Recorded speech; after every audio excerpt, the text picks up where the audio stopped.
2. Fuck, that hurts. Nick O'Connor couldn't recall getting hit in the back of the head with a baseball bat, but it was the only explanation he could muster in his hazy state. A thick cloud capped the collateral pain streaming to his frontal lobe. He moistened his lips and shifted, mentally scanning his body for additional signs of trauma. His lower back ached, and his quadriceps screamed, but they were nothing compared to his head. A distinct sterile odor mixed with the stench of dried blood wafted into his nostrils. A steady dripping floated into his ears like drops of water hitting an empty metal pan. "Doctor, he's waking up." A young woman's voice hovering over him sounded anxious, but the allure of her tone coaxed his mouth into an involuntary smile. Soft hands clasped his, comforting him. He knew that voice and touch, perhaps intimately, but the throbbing in his skull prevented him from placing their owner. Footsteps rushed near. "Excuse me, Mrs. O'Connor," another woman said with a rough, battle-weary voice. Upon hearing Mrs. O'Connor, Nick smiled. The young voice and touch belonged to his wife, Julia. His contentment dissolved to dismay. Even without seeing her, he should have been able to recognize the love of his life. Julia's fingertips lingered, connected to him a second longer before releasing her grip. "He's going to be okay, right?" Nobody answered. A cold palm rested on Nick's forehead. A finger lifted his eyelid. Intense light cut through the dark, flooding his vision. Nick recoiled and swatted the hand away. "Let the doctor do her job, Nick," said a male voice he recognized instantly. It belonged to Wade, his older brother. The light invaded his space, and again Nick shoved it off. He opened his eyes completely to find an auburn-haired woman in her 60s wearing glasses and a doctor's coat. She gripped a penlight between claret-red fingernails. Next to her stood Wade, a few days shy of his 30th birthday. He wore an amateur hockey jersey, and his wavy brown hair had the marked look of sweaty helmet head. "I'm fine," Nick said, his hoarse words clawing over parched vocal cords. "I just want to know what happened." "Fuck, my head hurts." He didn't have a clue as to why he outright lied to a physician. He was far from fine. Julia watched behind Wade, her hand pressed to her mouth. Nick gazed beyond his brother and smiled warmly at her. The bronze specks in her emerald eyes shimmered beneath the harsh, fluorescent ceiling fixtures. Typically, one glance at any inch of his wife was a cure-all, but admiring her now offered little consolation. Never had his brain experienced such an acute beating or disorientation. Determined to get his bearings, he assessed his surroundings further. He lay on a narrow bed with crisp white sheets in a small room. He attempted to raise his hands, but felt his arms chained to the bed. Alarmed, he lifted his head. He only glimpsed the same amateur hockey jersey on his torso before an invisible mallet whacked his cranium back onto the pillow. "What's the last thing you remember?" the doctor asked. "Why am I in a hospital?" Nick winced. Every word was like a piledriver pendulating from ear to ear. The doctor tucked the penlight back in her pocket. "You're at Mass General. You were body checked and your helmet came off. Your head hit the ice." Snippets of a hockey game trickled into Nick's memory. Rushing the goal, the clock ticking down, readying his stick for the shot. Nothing. "Out cold for 33 minutes, his brother added. "In and out of consciousness for another 144. "But why am I chained to this bed?" Nick asked, still unable to move his arms. In unison, Julia and Wade furrowed their brows and turned to the physician for an answer. "That's the morphine talking," she said. Lifting Nick's left arm, she showed him an IV needle stuck in his vein. The dripping sound evaporated, replaced by the steady beeping of an EKG machine. Nick sighed, though a part of him wished he was healthy and under arrest for some mysterious crime. Julia squeezed past Wade to Nick's side. She took his hand again and kissed it. Nick gasped at the marble-sized spherical diamond on her engagement ring. "I was so scared," she said. "Seeing you laying there. You haven't even touched that. Hello? Nick?" Nick O'Connor woke with a start. Beads of sweat rolled down his back. "You okay, babe?" Julia placed her iPad on the table, staring at him with a grave look of concern. He blinked and glanced around. The sights, smells, and sounds of his present location blitzed his brain like a tsunami flooding his subconscious. They were in Venice, on a side of St. Mark's Square, sitting at a round, white linen-covered two-top table outside of Café Lavena. A paid bill and an untouched cup of espresso sat in front of him. Julia's empty cappuccino mug sat next to her iPad. Yeah, I'm fine," he muttered. Exhaling, Nick felt more mystified than relieved. The memory was so lifelike, yet it faded as he checked out the throng of international tourists parading through the plaza, large enough to hold 3 football fields and lined with hundreds of arched windows set above an arcade of overpriced restaurants and gift shops on the ground level. 2 young boys raced past their table, flapping their arms, scattering a flock of pigeons into the air. A tour group followed, led by a college-aged woman wielding a yellow umbrella like a marching baton. The 36 other tables at their cafe were occupied by the same thing as theirs: tourists eating an overpriced breakfast, looking at their phones, or people watching. Though the sky was overcast, the dawn's rain had left a sheen on the geometrically patterned stone floor, so he shielded the glare battering his sleep-deprived eyes. "You look like you hit a wall," his wife said. "You gonna drink that, or what?" She pointed to his espresso. Gone was the sphere on her ring, replaced by the 1-carat princess-cut diamond he bought her nearly 5 years ago. "Sorry, I got lost in the moment a sec. I'm just jet-lagged." Frowning, she turned her gaze across the vibrant square. Nick took a sip of his coffee and caressed the gash on the back of his still-sore head, a most unwanted trophy from the hockey game. He wished he'd worn a hat to cover the stitches. It had been 2 weeks since the accident. Well, not an accident. He still resented the opposing player in his community league who decided a blind cross-check was a shrewd tactic. He'd recollected everything by the following day. Amazingly, it wasn't the hit or the pain he couldn't shake, but that image of Julia and Wade gaping down at him in the hospital. He felt terrible being such an inconvenience to everyone. Even the rink janitor had complained about the amount of blood.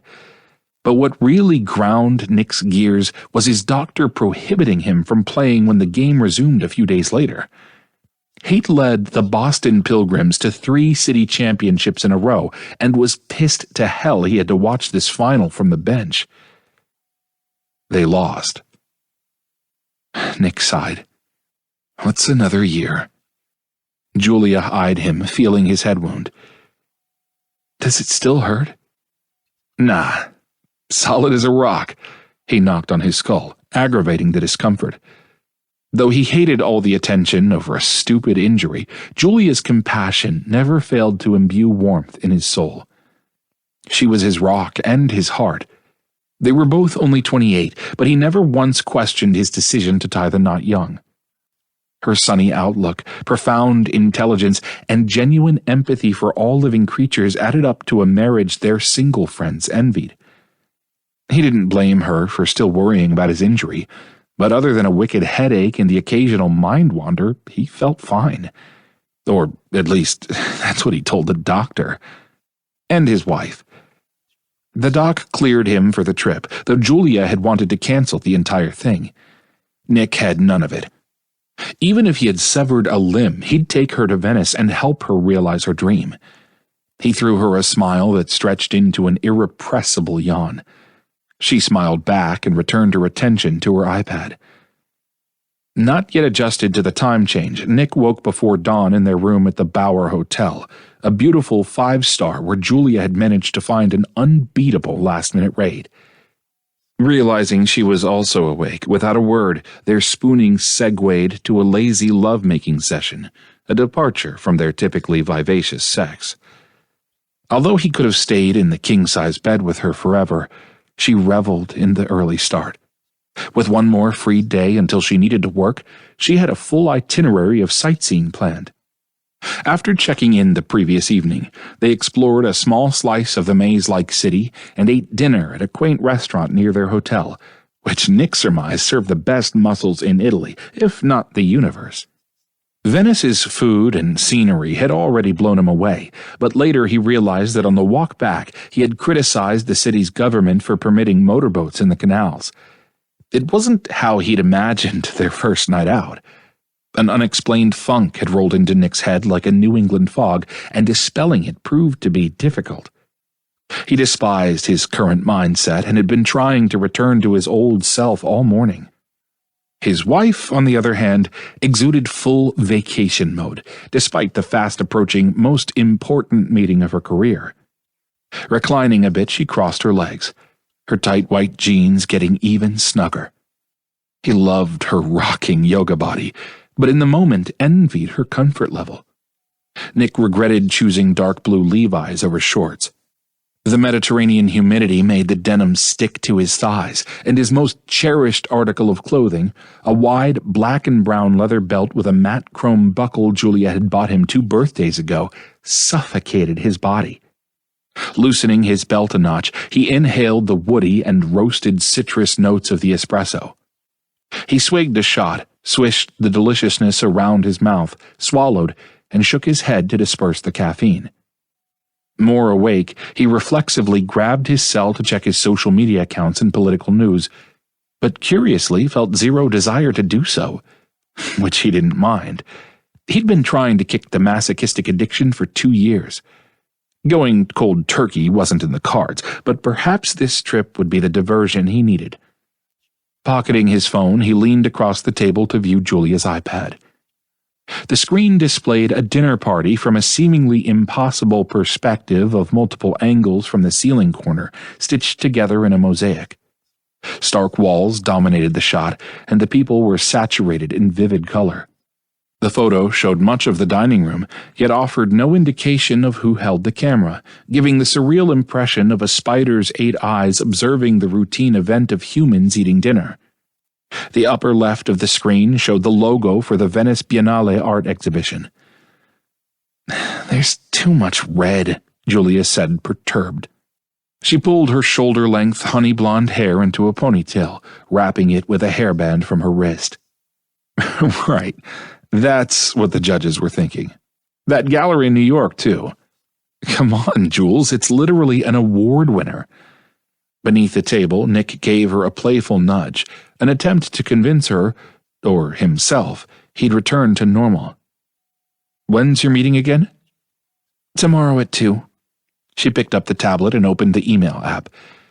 "Speaking of which, I finally heard from Delta's in-flight magazine." "You're a rock star, babe. So that means a fully expensed trip? Tuscan steaks every night from here on out?" Hilarious. They agreed to look at the article. I haven't even written it yet. Still, great news. It'll be awesome, and they'll run it.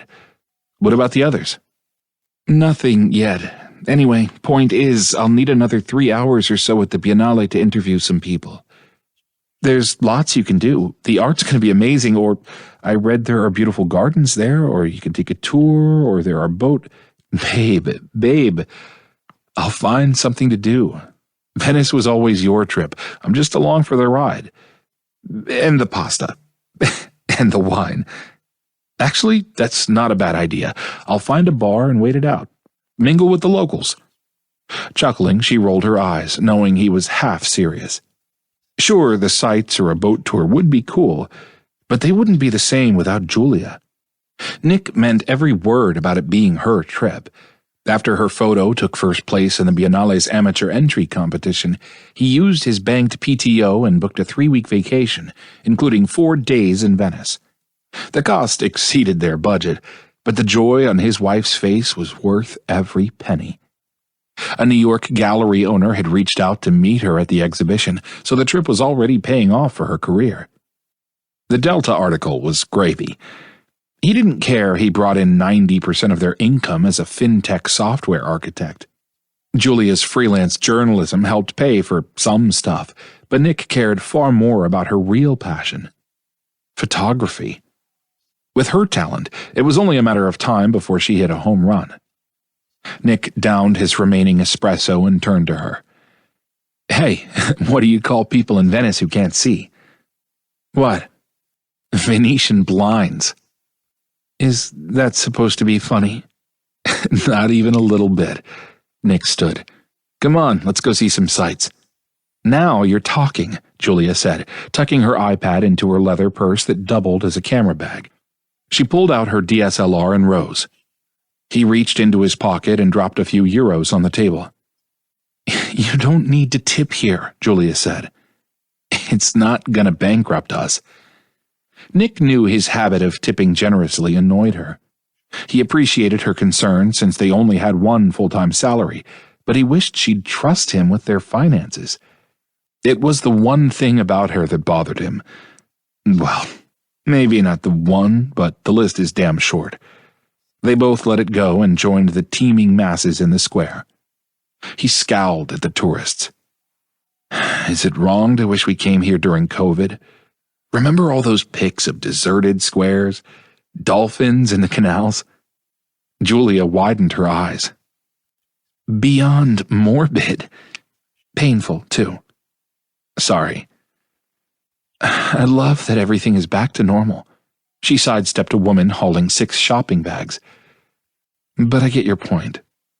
I pity the locals. How many plagues has Venice lived through?" Nick shivered. Her question struck an odd, personal chord. He intertwined her silky fingers with his. "At least we're finally in Europe together. 8 years later." 8? "Wait, are you still beating yourself up over that?" she asked, picking up on his tone of regret. "Missing out on a week in Paris with my girlfriend?" "Yeah." "And miss a week of the season?" "College season. It's not like I got drafted." Julia motioned to Nick's head. "Can't say I'm too upset about that." He knitted his brow. "Either way, I should have visited you." "Honey, it's the now that matters. And the future." She kissed his hand. "We have the rest of our lives to travel, including this trip, which is already epic, and I can't thank you enough for it." He prayed she was being sincere. Like an answer from above, sun rays penetrated the thick cloud layer. "I don't know why I've been so salty since we got here," he said, "but I promise I'll turn it around. Prepare yourself for the happiest tourist Venice has ever seen. Hey, get a shot of me with the tower in the background." He ran a few feet and brandished 2 thumbs up, his double-wide grin making Julia laugh. She positioned herself to get the best angle, crouched and raised the camera. "The light's perfect right now," she said. "Love those dark eyes and gorgeous smile. This might be the next cover of Hot Husbands magazine." Nick replied by turning around and wiggling his butt. With his back to Julia, he glanced up at St. Mark's Campanile, which he'd read about on their flight. The 32-story brick bell tower reached for the sky and was adorned with a giant pyramidal cap. Directly below the pyramid, a 6-foot-tall, gravity-defying stone chimera sculpture soared over the city. St. Mark's winged lion was the ubiquitous symbol of Venice, its image gracing everything from doors and tiles to umbrellas and bags of souvenir pasta. As the lion flapped its wings and took flight, the ground shifted beneath Nick. The monster swiveled its face toward him, exposing a row of sharp teeth. The piazza slanted, and the tower elongated. His equilibrium slipped. The chimera banked and flew away, aiming for a crack in the clouds. The bustling sounds of the square vanished. Blood pounded his eardrums. Faint church bells rang. Distraught women cried in the distance. "Turn around," Julia called. His heart rate quickened. His breath popped in short spurts. He turned back to his wife. Her green eyes morphed to brown, and her fair skin took on a more olive, glowing complexion. Nick offered a weary grin, unsure of what was real in the moment. "Keep it together, buddy. Don't ruin this for her." Julia snapped the picture and hung the camera strap across her chest before walking over. Relief washed over him as he realized she hadn't noticed the episode. His heart resumed its normal pulse, and the clamminess encompassing him dissipated. "Ready?" She linked her arm through his. Her touch calmed him back to reality and, hopefully, normality. He cleared his throat. "For what?" "The palazzo." "The whatso?" "Babe, it's right there. I told you at the cafe." She pointed to a large, elaborate building 50 yards away. "The Palazzo Ducale. I'm dying to see it." "Impressive," Nick said, perking his eyebrows as he turned to look. Every square inch of the 4-story peaches and cream-colored facade was ornamented with statues, columns, capitals, arches, and tiles. The palazzo was situated on the edge of St. Mark's Square, at the corner of the Riva degli Schiavoni, the wide waterfront promenade along the Grand Canal. The river-sized canal was the biggest in Venice, a major water thoroughfare winding through the city from end to end. Nick inhaled through his nose. Though he lived in a coastal city, the air here seemed more settled. "What is it again?" he asked. Julia flashed him a look as if he'd said the most unreasonable thing she'd ever heard. "I was listening to you, babe. I don't know, the caffeine hasn't kicked in yet. Tell me again." She groaned but pulled out her iPad. "Though it shares a wall with St. Mark's Basilica," she read aloud from the TripAdvisor app, "the Palazzo Ducale's design casts a mismatched juxtaposition with the mushrooming onion bulb architecture of the cathedral. Since 1923, the imposing Venetian Gothic landmark has been a museum housing hundreds of the world's most important Renaissance artworks. Built, damaged, and rebuilt since the 12th century, the compound encompasses a mix of architectural styles." She smiled at the building. "It's the Doge's palace." "What's a Doge?" "A duke. They were the leaders of the most serene Republic of Venice for over 1,000 years. It's a top site in Venice." "It does look like it's calling our name. Or we could use the gray weather as an excuse to cozy up with a bottle of wine in our room." "Come on, we're seeing it now," she said, clearly peeved Nick was trying to weasel his way out of something on her must-do list. "We'll have wine tonight." "All night?" he asked with a smirk, pulling her body into his. She kissed him. "Can you think of a better use for jet lag?" "I like it." Julia pulled away and tucked the iPad into her bag. "I know you do, and I promise you'll love this place. It's the kind of art that'll change your life. See you there." Before he could reply, Julia made a mad dash towards the palazzo. He gave his wife a few more seconds, then took off, slapping her butt as he ran past. For a moment, he could have sworn soft strands of auburn hair brushed across his face. Hair that smelled of cinnamon and rose. Hair that smelled familiar.